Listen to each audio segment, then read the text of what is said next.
when you think you've made it, and God sends a man who makes you hunger for more. Hallelujah. Yeah. Hungry for more of God. Even when you think you know him, he speaks to you. Yes.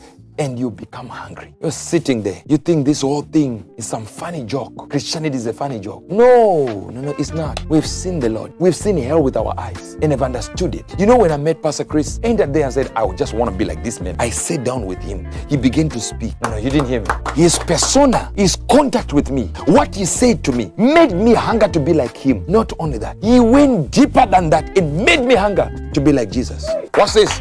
That is when you meet a man who is not leading you to himself. He is leading you to Christ, not to himself. The compass was not pointing to Pastor Chris when he began to speak. I don't want to be like this man. I want to be like the man he loves, Jesus Christ. I realized the compass was not facing him.